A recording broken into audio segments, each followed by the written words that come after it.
Morning, everyone. Welcome back to Sew Granny Sew. So today we're going to work on our mini term quilt top that we had done. I have gotten some of the Ruby Star Society speckled in, and we have it both in the black and the blue. So we will be making a border out of the black, and then of course the backing and binding out of the blue. And I thought that would help increase the size as well. Our quilt top measures in at 30 inches by 38.5 inches. However, our quilt top is actually wider than it is longer.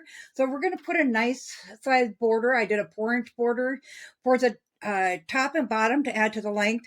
And then I just did a 2.5-inch border for both sides. So to put them together is fairly simple. I also have some blue thread here for the backing, and we'll get more into that when we do the quilting on it. But the backing, you just want to match with your thread or contrast to however you're going, whatever angle you want to take your backing into. So with our border, we're just going to lay it out. And like I said, so the white is at the top. So our top and bottom, the length of it is shorter than what our width is, like obviously by a good 8 inches. So we're going to start with our top piece. And this was actually backing fabric.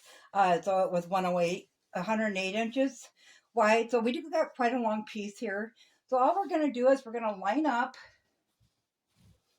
the top edge with our 4-inch strip, and we'll pin that into place. I do want to make sure that my selvage is off the edge, so we're not using that. Then we're just going to pin that in place all the way along across the quilt top. And then we're going to take a 1/4-inch seam all the way along there, and we'll flip it over and we'll do the same with the bottom. So I'm going to go ahead and I'm going to get these two pieces, the top and bottom border sewed on, get those ironed flat, and I will meet you back here. Okay, so I have these two on, both the top and the bottom, so they look like that, and I just ironed it all towards the border. So now we're just going to do the same thing with our second half. Now normally you could cut this down to the size of your quilt top, but because it is all the 108 length, I am just going to go ahead and, just like I did with these, sew one side down, trim it up. I just put the ruler on there, trimmed up along the side, and then use the other side to do the other end. So once again, we'll just go ahead and put that on there, pin that into place, and take that 1/4-inch seam all the way along. Trim that up, do the other side, and iron it open. So once we get that far, I'm going to bring it back, and we're going to go ahead and take our measurement again to see how wide and long that we need it. And then we're going to cut our backing the size we need it and start getting the quilt sandwich together. Okay, so we are back. It's been, not that you can see it behind the scenes, but it's been a few days since I last left off on that last section of putting the borders around the quilt top. We had a very generous group of hunters give us a couple of deer, so we did have to get those processed. So that was a few days. And then cleaning up from that, of course. So I am tired, I'm sore, but we're going to get this quilt being sewed up tonight while I can't do much of anything else. So when I measured it, you want to take a measurement from the top, the middle, and the bottom and work your average out of that size. And then once again on the outside, the middle, and the other outside to do your length of the quilt. So I got that done, and we ended up with being 36.5 wide and 42 inches long. So I drew up a little map here. I was trying to figure out how we could quilt this because we have all these pretty colors on the front that I don't want to interfere with the quilting. And then, of course, the solid blue on the back. And I have chosen the white for this inside section for the thread to do the stitching. As you can see on the back, that's all it's going to show up as. So it's not a bad thing. It looked okay. So we're going to stitch in around the outside of the inner section of the top, so around these squares, and then we're going to stitch in just on the inside of that. So this first row we're going to stitch right here, and then we're going to go on this side of the row and stitch again, and then we're going to count over 1, 2, 3, 4 and stitch a row there and do that across. And then we're going to do the same thing at the top and bottom Go in one row, stitch on both sides, 1, 2, 3, 4, stitch a line there. I think to keep it square is the best way to do it, both for the front and for the back, so it's nice and simple. I did go ahead and sandwich the quilt together. So we have the backing, which is not snugly on there. I just do it quickly on the first round. Put that middle seam in. You always want to start in the middle. And I have marked those with pins where the middle line is down this row, because this will be our first stitch line is down that row.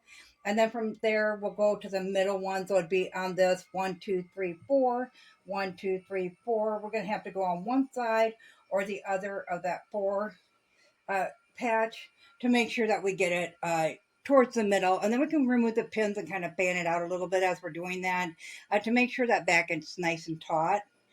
So we're going to go ahead and get the quilt sandwich together. We have the backing, and then I use the 80/20 poly batting. You want your scrim facing up because that holds your cotton in when your needle's punching through the fabrics. So it holds it down below your fabric line, from what I was told anyways. And then of course your top, you want to lay that out as smoothly as possible. They do make a 505 spray glue that you can actually put the pieces together, just lightly spray it and adhere it. And that's okay to quilt on over top once it's done, and doesn't affect your finished quilt. So that would be one thing, but you do need good ventilation. And outside is not good right now. We've been having a lot of mist and rain and stuff. So we're just going to pin it together once again. Get this thing stitched up. Once I get it all stitched in on the inside, I'll bring it back. We're going to change out to the blue thread that I had out prior, that matched the quilt backing, and then we'll stitch in the outside edge and make the binding. We'll also stitch the binding with that blue as well. So I'm going to go ahead and get this quilted in. So once I get it quilted in, then I'll meet you back here and we'll go on to the binding. I have the front all quilted in, like I said, with the squares. So this is what the back looks like. It just kind of makes a cute little pattern on it. So it doesn't look bad at all, though it is in white, but it's better this way with just that little bit of white on the back than it would if I had blue lines going through this. So now that it's quilted in, we're going to go ahead and trim up these sides here of the batting equal all the way around it. And then I got this end on here. We're gonna go out 1 inch and trim up the backing because we are going to use that. We're gonna fold that in half and flip that up and use that as the binding. So I'm gonna go ahead and get this done, get the binding. Once you have that all folded over as such, you're just gonna stitch as close to that outside edge as possible on the backing, and you'll roll over into self-binding. So I'm going to go ahead and get this all done, and I'll bring it back and show you the finished product. So we have the quilt all put together now. Here's the front side of it, and here is the back side of it. So I think it turned out cute. There are mistakes along the way. Now that I think about it, I might have gone with the blue on there because, as you can see, you can barely see that blue. But I was so afraid of that blue showing up on the lighter colors when I did the stitch in the ditch on it. Turned out overall fairly well. So let me know in the comments below what you guys think. As always, guys, if you found this video useful, go ahead and give it a big thumbs up. It really helps our channel grow.